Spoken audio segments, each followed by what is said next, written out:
بابای حاجی شما گفتین که در ملک روسیه گرفتن کردیت و معامله پرسنتی اجازت است. اینجا بعضی ها میگن که اجازت نیست. نمیشود که همین را برای ما روشن‌تر بیان کنید؟ من برادرای عزیز و گرامی در همین باب برای شما روشن‌تر گپ زده بودم که یعنی همون گرفتن کردیت یا گرفتن همون خانه ها یا ماشین با طریق کردیت، یعنی با مردم غیر مسلمان از نگاه مذهب ما من برای شما حدیث جناب مکحول، این با کنیت ابو مسلم و ابو عبدالله و این مکحول، این برادرای عزیز مکحولی شامی میگن را، اید ای شهر شام بود. برادرای عزیز مکحول اگر بنویسین در همون اینترنتاتون که همین شخصیت مکحول کی است، یا بنویس من هو مکحول، برای تو میگه که مکحول که این تابعین بود، تابعینش نفری بود که صحابه را دیدگی بود. و ایرا برادرای عزیز میدونین که چی عنوان ها داره. مکحول یکون آدمی به علمی بس و این ثقه بود میگه، یعنی سخنش یا حدیثش نزد محدثین اعتبار داره. و فقیه بود، ثقه هم بود، فقیه هم بود، عالم هم بود. برای همین سخن مکحول نزد مذهب خودمون حدیثی را که لا ربا بین المسلم و الحربی فی دار الحرب، همین را مذهب خود ما قبول کردن. گفتن بین مسلمان و غیر مسلمان معامله همون ربوی و پرسنتی هیچی باقی ندارد، درست است میگن. اگر حدیثی که در همین باب میاد، برادران این دو تمام مصطلح حدیث دارم. در همین مصطلح حدیث برادران عزیز حدیث مکحول که حدیث مرسل میگن. خب یعنی اگر کسی که از علم حدیث آگاهی داشته باشد، حدیث مکحول که روایت کرده است از پیامبرمان راستا، یعنی تابعین راستا قال رسول الله گفته است. انا همین حدیث آمده است که در مصطلح حدیث میگه حدیث مرسل چیه؟ میگه صحیح و قابل حجت است.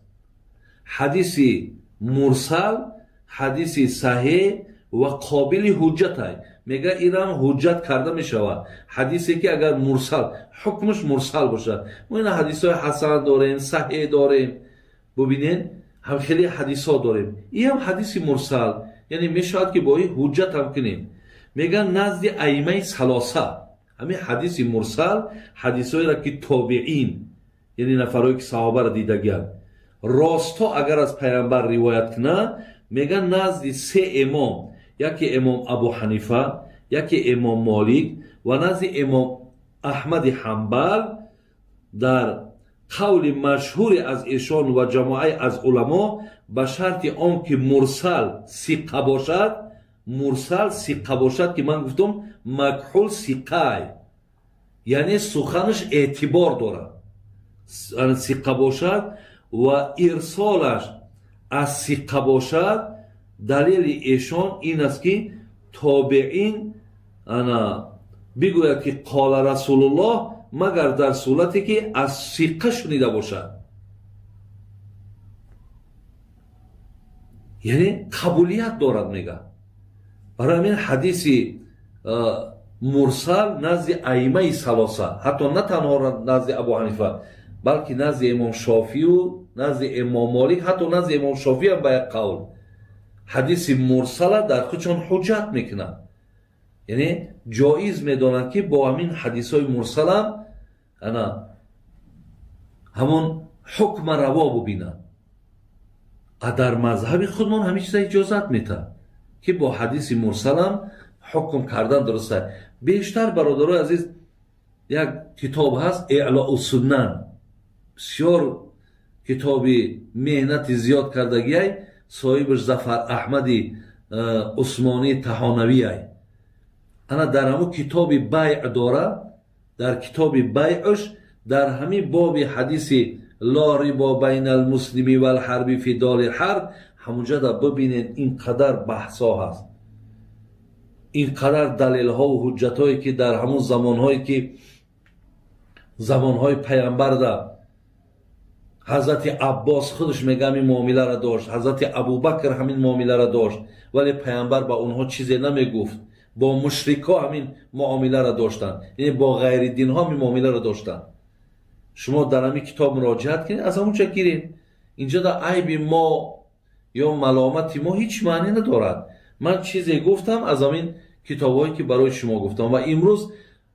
در تاجیکستان ما هم بسیاری از همین دامله های کلان کلانی که داریم همش در همین یگان شبهه و شک ندارن همش درست میگن شما میتونین همونا در پیوست کنین تلفن ها قطعی پرسین و یا هم برای شما درست میگن چیزی را که منم از زبان اونا با شنیدم با این کتاب هایی که برای شما میگم که مراجعت کن در همونجا هست الله مهربان ایمانمون کامل کند خاتممون بخیر کند و انشاءالله این سوالهایی را که من برای شما جواب گفتم از خدای مهربان اجر و پاداش را طلب دارم و الله مهربان همه شما را تن صحت و ایمان کامل نصیب گرداند السلام علیکم و رحمت الله و برکاته